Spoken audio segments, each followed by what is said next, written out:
Hermanos y amigos, hoy estamos con ustedes una vez más compartiendo el estudio de la Palabra de Dios por medio de la Escuela Sabática, una serie de estudios que hemos estado compartiendo con ustedes que lleva por título Alusiones, Imágenes, Símbolos, cómo estudiar la profecía bíblica.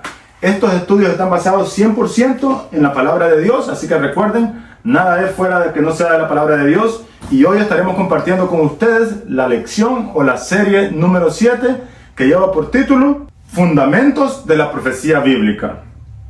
Veamos a ver qué nos dice el versículo de memoria. Después oí una voz del Señor que dijo: ¿a quién enviaré? ¿Quién irá de nuestra parte? Entonces respondí: aquí estoy, envíame a mí. Isaías 6:8.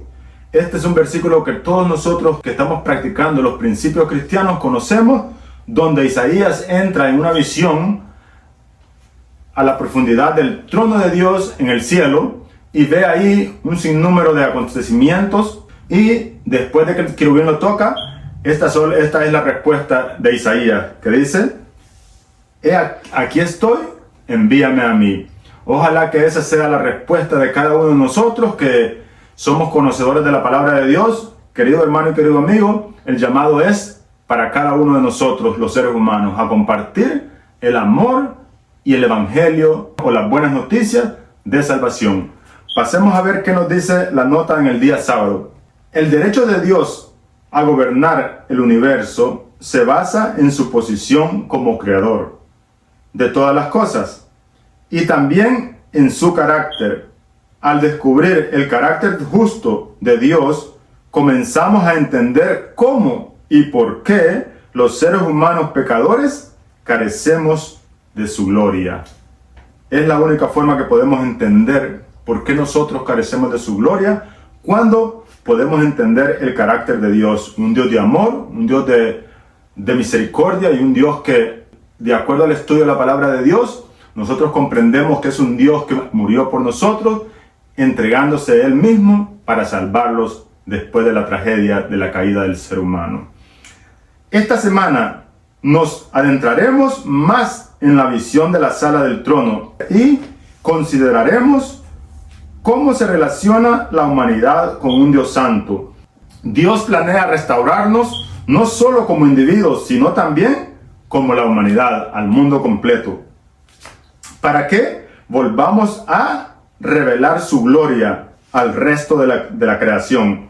La Biblia contiene importantes pistas que ayudan a entender y aprender el elevado llamado que Dios nos ha extendido a los pecadores, perdonándonos y redimiéndonos.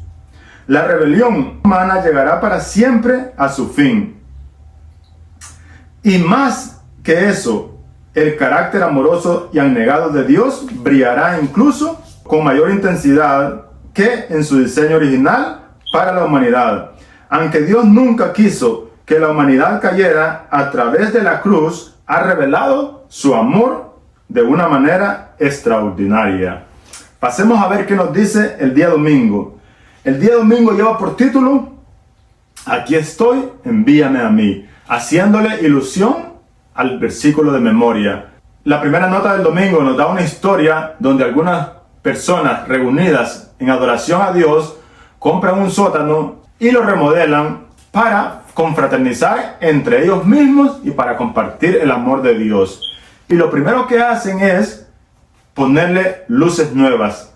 La historia nos dice que al ponerle luces nuevas al sótano se dieron cuenta de otros defectos o algunas cosas que no se miraban con la luz vieja que tenía el sótano. Sin embargo, esta historia los trata de ilustrar el propósito y cómo la luz de Cristo puede alumbrar nuestras vidas, y cada vez que nos acercamos más a Dios podemos sentirlos más pecadores que al principio, ya que Cristo es la luz que alumbra nuestras vidas por medio de su palabra, por medio de su ley, sus 10 mandamientos, que son una muestra del amor, del carácter de Dios para protegernos y librarlos de algunos sinsabores en la vida. Sin embargo, la ley de Dios tiene un propósito de acercarlos a Cristo y mostrarlos el pecado. Así como la luz mostró los defectos de aquel sótano, que aquellas personas habían comprado para remodelarlo, para confraternizar, asimismo, esa luz que alumbró los defectos y las cosas que no se miraban con la luz vieja, asimismo, cuando tú entras a la presencia de Dios, puedes descubrir, al igual que vamos a conocer más adelante, cómo Isaías se sintió. Veamos a ver qué nos dice la pregunta. Lee Isaías 6:6 al 8. El profeta sabía que el pecado significaba nuestra ruina y que su resultado era la muerte. Pero en lugar de abandonarnos a las consecuencias de las transgresiones, nuestro amoroso Dios nos acerca a Él. ¿Cómo terminó ese encuentro de Isaías con Dios?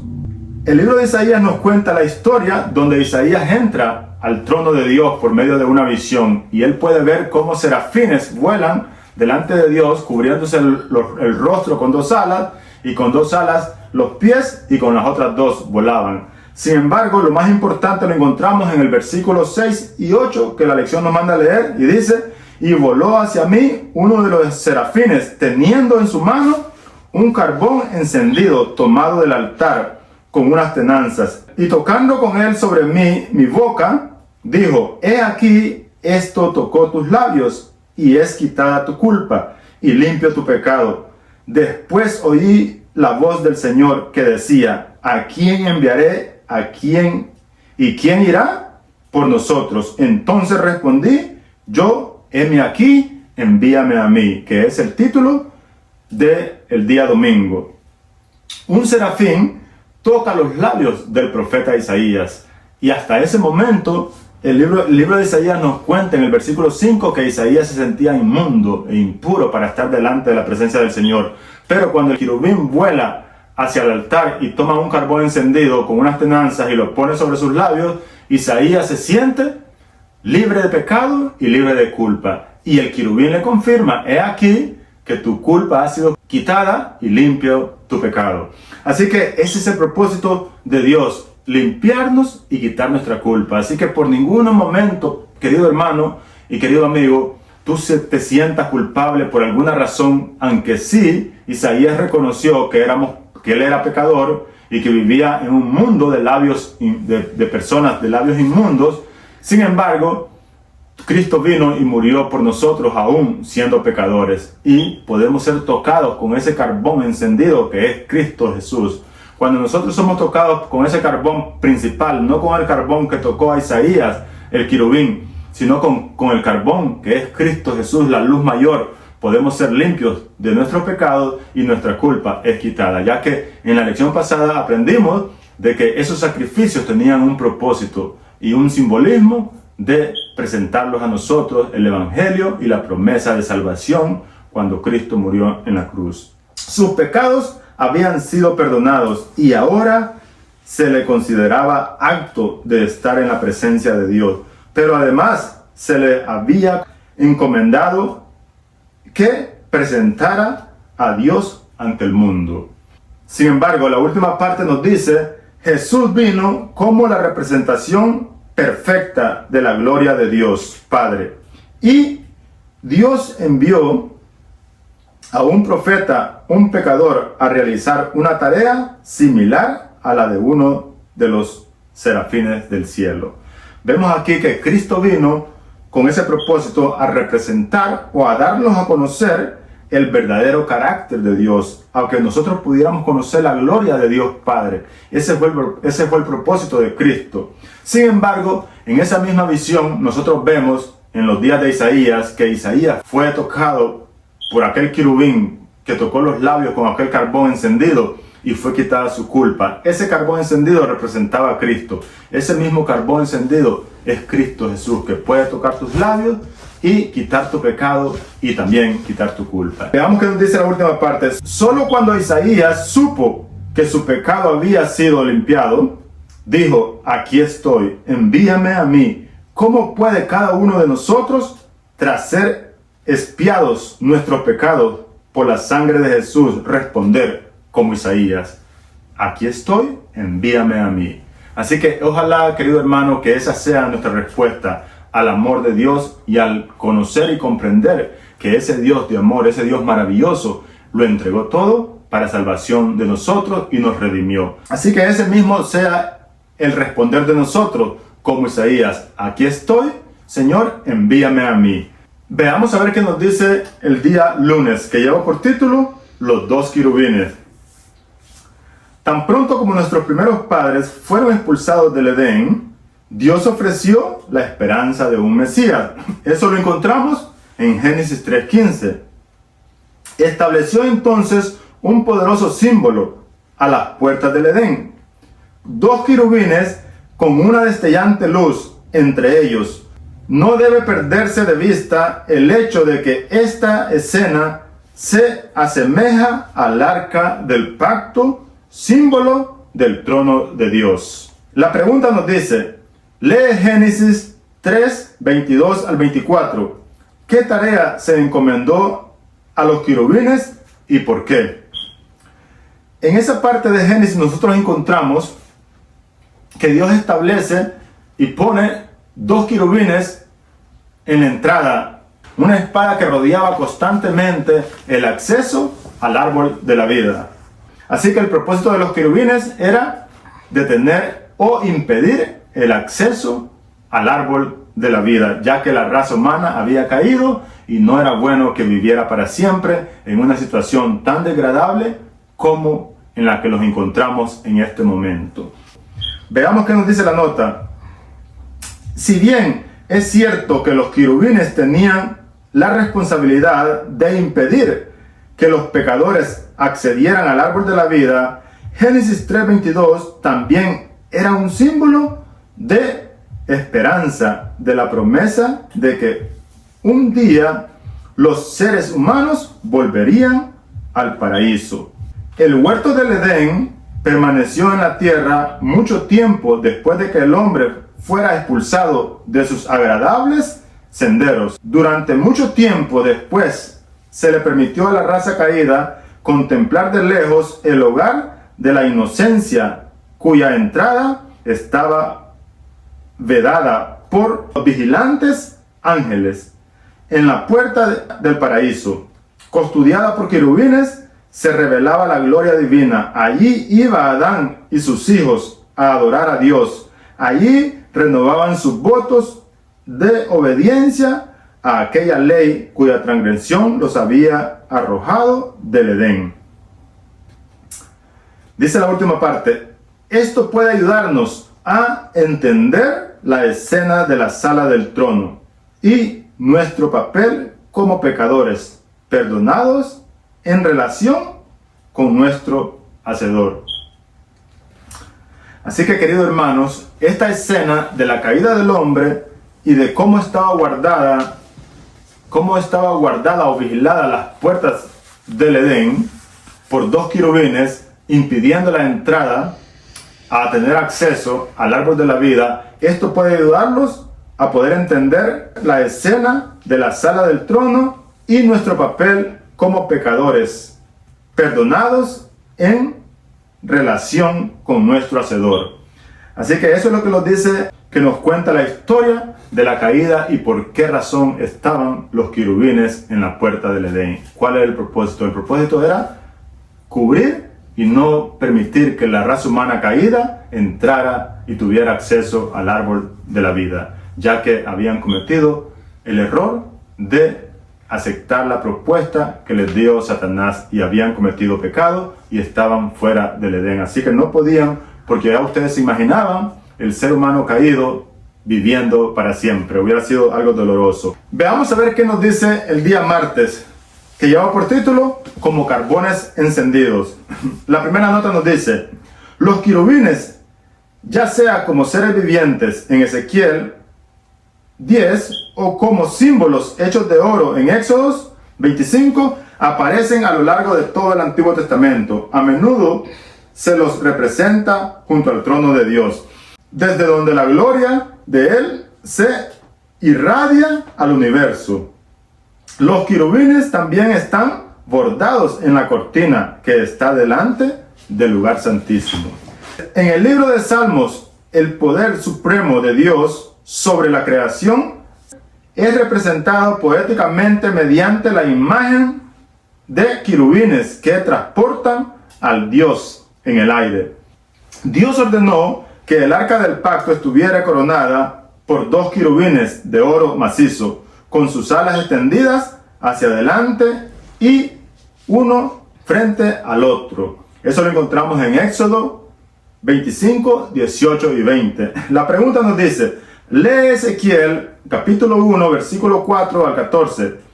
¿Qué similitud ves entre este pasaje y las escenas representadas en Isaías capítulo 6, versículo 1 al 6 y Apocalipsis 4, 1 al 11?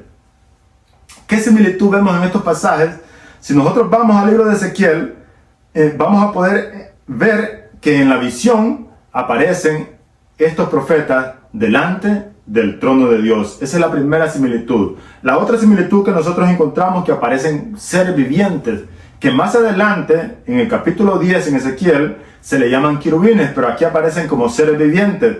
También aparecen en el libro de Isaías querubines o serafines que aparecen volando. Dice, con 2 alas vuelan, con 2 alas se cubren los pies y con otros la cara, y siempre están diciendo, santo, santo, santo. Y es cuando recibe la visión Isaías, que es donde nosotros encontramos que él contesta, después de que fue quitada su culpa y perdonado su pecado, envíame a mí, heme aquí, envíame a mí.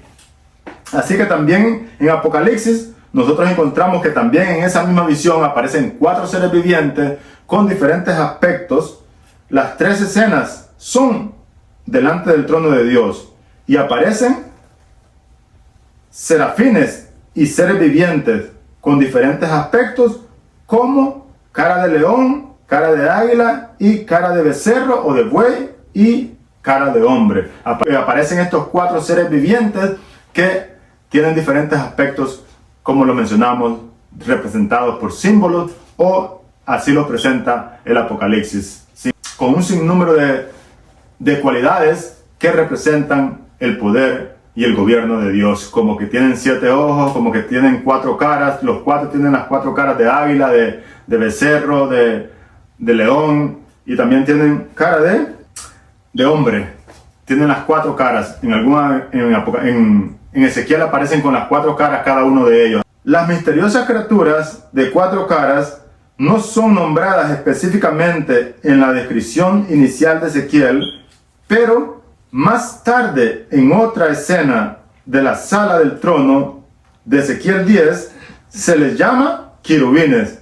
También encontramos en la escena de los carbones encendidos de la visión de Isaías acerca de los serafines. Los rostros de estos son iguales a los de los seres vivientes mencionados en la visión de Juan. Así que esto lo encontramos. Ahora, para concluir, veamos la última parte del día martes, en letras rojas. Santo, santo, santo es el Señor, Dios Todopoderoso. Apocalipsis 4:8. ¿Cómo te ves en comparación en la santidad de que Ezequiel es testigo aquí? ¿Qué te dice tu respuesta acerca de tu necesidad del Evangelio? Así que podemos ver que aunque nosotros nos sintamos pecadores, también podemos pronunciar santo, santo, santo. Sin embargo, así como Isaías fue tocado por aquel carbón y ese carbón quitó su culpa y también limpió su pecado, asimismo Dios puede limpiar tu pecado. Así que no te detengas en alabar y adorar a Dios pronunciando la santidad y su amor y su bondad del Dios Todopoderoso, Creador y Hacedor de todas las cosas. Veamos a ver qué nos dice el día miércoles, que lleva por título Dios entre su pueblo. La primera nota nos dice: en el desierto, la presencia de Dios en la nube guiaba a su pueblo durante su viaje a la tierra prometida y hacía que se detuvieran en el lugar indicado por él y levantaran allí el tabernáculo, alrededor del cual las tribus acampaban, distribuyéndose a razón de 3 por cada lado. Dios descendía entonces y se instalaba en el lugar santísimo, en medio de su pueblo. El escritor nos cuenta la historia de cómo Dios guiaba al pueblo de Israel por medio del desierto y cómo lo guiaba, deteniéndolo en el lugar indicado que él quería. Y ahí tenía que establecerse el pueblo, y ahí establecían el campamento, el tabernáculo, y alrededor del tabernáculo, a los 4 lados, 3 tribus a cada lado, que eran 12 tribus. Sin embargo, la pregunta nos dice, había una tribu principal en cada uno de los 4 lados del tabernáculo. Según Números 2, ¿cuáles eran las 4 tribus principales? Veamos a ver qué nos dice Números 2:3, donde aparece la tribu de Judá como una tribu principal que se establecía al este del tabernáculo, que estaba representada por su bandera y su símbolo, que era un león. Luego pasemos a ver la segunda tribu principal, que la encontramos en Números 2:10, que es la tribu de Rubén, y estaba representada por su bandera y por su símbolo, que era la cara de un hombre con cara de humano, y estaba ubicada al sur del tabernáculo. La tercera aparece como la tribu de Efraín, y su bandera representada por la cara de buey o un becerro, que es lo mismo, que se ubicaba al oeste del tabernáculo. Y la cuarta, que aparece en Números capítulo 2, versículo 25, que es la tribu de Dan, y su bandera y su símbolo, que es la águila, y se ubicaba al norte del tabernáculo. Así que eso es lo que nos cuenta las 4 tribus principales, que son Judá, Rubén, Efraín y Dan. Eran las 4 tribus que representaban a cada una de las 3 que se ubicaba a los 4 lados del tabernáculo. De modo que las 4 criaturas vivientes descritas por el profeta Ezequiel estaban representadas en estos 4 estandares. Veamos a ver qué nos dice la nota en la última parte. Las descripciones del campamento de Israel y de la Nueva Jerusalén subrayan un hecho crucial. Dios pretende acercar a la humanidad a su trono. Apocalipsis nos enseña que su templo es el Señor, Dios Todopoderoso y el Cordero.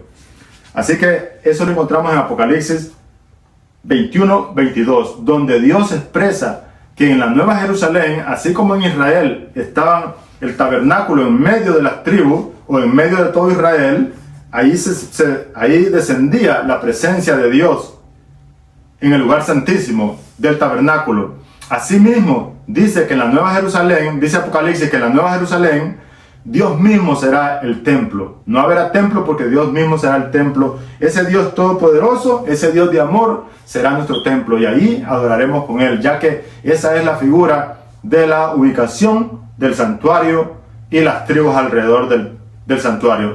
Era una representación de que Dios desea estar siempre al centro de sus criaturas, al centro principalmente de la raza humana caída. Dios anhela y ha prometido que la capital del cielo o el santuario del cielo va a ser en la tierra, y ahí Dios habitará con nosotros para siempre, y todas las otras criaturas van a venir aquí a la tierra, donde va a ser la sede celestial. Esa es la promesa. Vamos a ver qué nos dice la última parte en letras rojas. Aunque ciertamente no estamos en el campamento de Israel, ¿cómo podemos acercarnos a la presencia de Dios? ¿De qué manera podemos acercarnos a la presencia de Dios? Bueno, querido hermano y querido amigo, podemos empezar estudiando la Biblia, y también buscando una iglesia para poder adorar a Dios. Y si puedes encontrar una iglesia que tenga estas 2 características, sería mucho mejor. Que tenga la fe en Jesús y que también tenga los 10 mandamientos. No solo que los tenga, sino que los ponga en alto. Veamos a ver qué nos dice la última parte en letras rojas. Aunque ciertamente no estamos en el campamento de Israel, ¿cómo podemos acercarnos a la presencia de Dios? Bueno, mi querido amigo y mi querido hermano, de la única manera que podemos acercarlos a la presencia de Dios es conociendo sus promesas, conociendo la promesa de salvación que le hizo a nuestros primeros padres en el Edén, donde Él prometió que un día vendría la descendencia de la mujer y aplastaría a la serpiente y la derrotaría, que es representando a Satanás, y Cristo representando la descendencia de la mujer, que fue la derrota de Satanás en la cruz. Así que podemos empezar leyendo la palabra de Dios todos los días y orando, y también pidiéndole a Dios que nos permita conocer más y más de su gran amor y de su misericordia. Dios quiere salvarte, querido hermano. Veamos a ver qué nos dice el día jueves, que lleva por título La caída de Lucifer. La primera nota nos dice: resulta difícil entender que Lucifer ocupaba una vez el puesto de querubín protector, una posición exaltada junto al trono de Dios. Seguramente su existencia habría ayudado a revelar la gloria de Dios al universo. En lugar de eso, comenzó a anhelar la gloria de Dios para él mismo, no para su creador. Para ser más precisos, empezó a imaginar que no se le estaba dando la consideración que él merecía. Así que esa fue la caída de Lucifer, donde él se empezó a enaltecer y lo llevó a la rebelión en contra de su creador, al anhelar la gloria que Dios recibía de todas las criaturas y toda la creación que Dios tenía. Sin embargo, Lucifer no podía recibir la gloria ni la adoración porque es un ser creado, un Dios que depende de Dios, creador y hacedor de todas las cosas y dador de la vida. La pregunta nos dice, lee Ezequiel 28:11 al 17 e Isaías 14:12 al 14. ¿Qué provocó la caída de Lucifer? Compara estos pasajes con Apocalipsis 14:1 al 12. ¿Cómo influye el contraste entre la caída de Lucifer y la elevada posición de la humanidad en Cristo en tu comprensión de lo que ocurre en Apocalipsis 14? La elevada posición de la humanidad en Cristo. Vamos a ver qué nos dice la palabra de Dios. El libro de Ezequiel nos cuenta de que Dios manda un mensaje al pueblo de Israel cuando Israel estaba pasando por alguna situación difícil, que había sido capturado a la esclavitud a Babilonia. Ahí Ezequiel recibe la visión y hace una semejanza, una alusión al rey de Tiro, comparándolo a la caída de Lucifer. Veamos a ver qué nos dice Ezequiel 28:11 al 17. Vino a mí palabra de Jehová diciendo: Hijo de hombre, levanta endecha sobre el rey de Tiro, y dile: así ha dicho Jehová el Señor, tú eras el sello de la perfección, lleno de sabiduría y acabada hermosura. En el Edén del huerto de Dios estuviste, de toda piedra preciosa era tu vestidura. Proclama que el rey de Tiro iba a ser destruido. Así que Dios hace una ilusión entre Lucifer y la caída del rey de Tiro, ya que el rey de Tiro se había engrandecido en gran manera y se había rebelado en contra de Dios, engrandeciéndose y haciéndose semejante a Dios en su poder, ya que no había ninguna parte, ningún lugar donde existiera vida que los reyes no tuvieran control. Tanto el rey de Tiro como Nabucodonosor se engrandecieron y fueron de alguna manera ejemplos de cómo la caída de Lucifer había sido en el cielo. También nos cuenta el libro de Apocalipsis, capítulo 14, de que nosotros, los redimidos, aquellos 144,000, estarán delante de Dios en el lugar de que los ángeles caídos dejaron. La hermana de Juan nos cuenta de que nosotros ocuparemos esos lugares. Bueno, los 144,000, pero también habrá una gran multitud que pasará delante de la presencia de Dios. Veamos a ver qué nos dice la nota. Observa cómo Lucifer fue expulsado del monte santo, mientras que los redimidos están en el monte de Sión con el Cordero de Dios. Se dice que Lucifer estuvo en el Edén, la humanidad también estuvo ahí una vez, pero en contraste con el destino de Satanás, ella está siendo restaurada por medio de Cristo para volver al paraíso. Y eso lo encontramos en el libro de Apocalipsis, capítulo 22, 1 y 3. Vamos a ver qué nos dice la nota. Veamos a ver qué nos sigue diciendo la nota. En este contexto, la siguiente cita de Elena G. de White es muy instructiva. Las vacantes que se produjeron en el cielo por la caída de Satanás y sus ángeles serán llenadas por los redimidos del Señor. Y esto lo encontramos en la verdad acerca de los ángeles, página 53. Vamos a ver qué nos dice la nota más adelante, en la parte de abajo. Observa también cómo refleja el lenguaje ahí usado el mensaje del primer ángel, en el que se nos llama a predicar el evangelio eterno a los que habitan en la tierra, a toda nación, tribu y lengua y pueblo, que es Apocalipsis 14:6. Qué poderosa presentación de lo que Cristo ha hecho por el mundo. No hay a un solo ser humano en la historia de la tierra por quien Cristo no haya muerto. Los seres humanos solo necesitan conocerlo y aceptarlo. Es todo lo que los seres humanos necesitamos, conocerlo y aceptarlo. ¿Y cómo lo podemos conocer? Por medio de la santa palabra de Dios, por medio de la oración. Todos nosotros tenemos un acceso directo por la oración, donde nos podemos comunicar con Dios. Y podemos estudiar la santa palabra, donde nos cuenta la historia de la redención. Desde la caída del ser humano, Dios le prometió a nuestros primeros padres que un día Cristo vendría a salvarlos y a redimirlos. Y esa promesa ya se cumplió. Así que, querido hermano y querido amigo, que nada ni nadie te pueda hacer sentir culpable o pecador, ya que así como Isaías se le fue quitada su culpa y perdonado su pecado, así mismo a ti, esa luz mayor, no la luz del carbón encendido de Isaías, sino la luz de Cristo, ese carbón encendido que tiene el poder para limpiarte, tocar tus labios, quitar tu culpa y perdonar tu pecado. Veamos qué nos dice la última parte.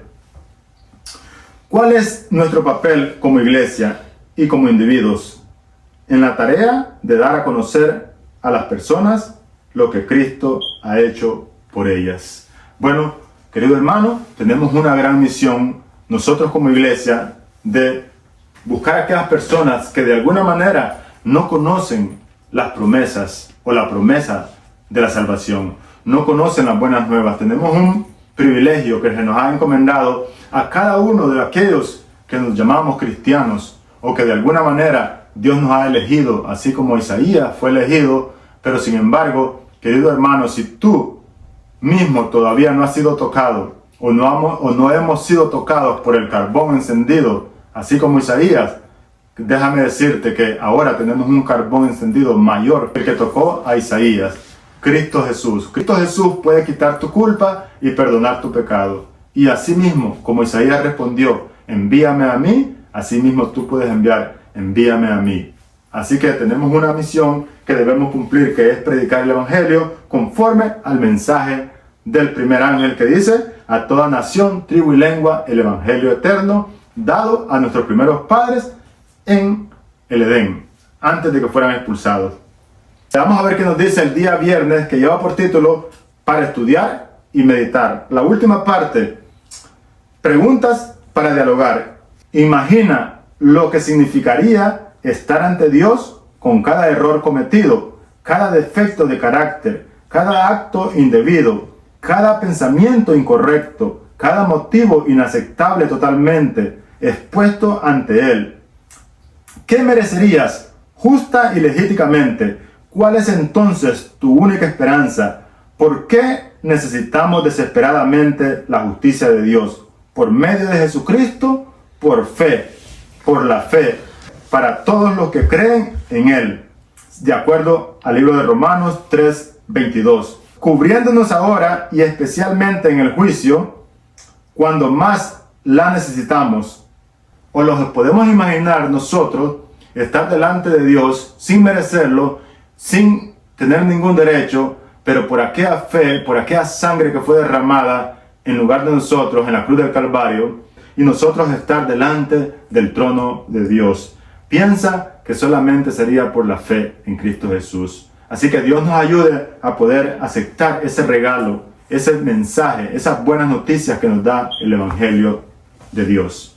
Vamos a ver qué nos dice la última parte. Juan el Bautista, como hemos visto, desempeñó el papel de un serafín, una lámpara ardiente y brillante. Fue, por supuesto, el precursor de Cristo y quien anunció la primera aparición del Mesías. ¿De qué manera el pueblo de Dios de los últimos días desempeña un papel profético similar al de Juan. Así como Juan fue una luz brillante, ardiente, para aquellos tiempos antes de que Jesús viniera por primera vez, nosotros también, al igual que Juan, estamos llamados a ser una luz ardiente, donde nosotros podamos alumbrar a otras personas, no para condenarlas, no para hacerlas sentir mal, sino que podamos presentarles el Evangelio, las buenas noticias de que Cristo murió, de que aún con nuestros pecados, con nuestros defectos de carácter, hay perdón. Cristo puede limpiarlos, Cristo puede perdonarlos y podemos alcanzar misericordia, no por nuestras propias obras, sino porque Cristo ya murió por nosotros. Solo tenemos que aceptar esa muerte de Cristo en nuestro lugar. Así que, querido hermano y querido amigo, Dios te bendiga. Espero que este mensaje sea de bendición para salvación y bendición para nuestras almas.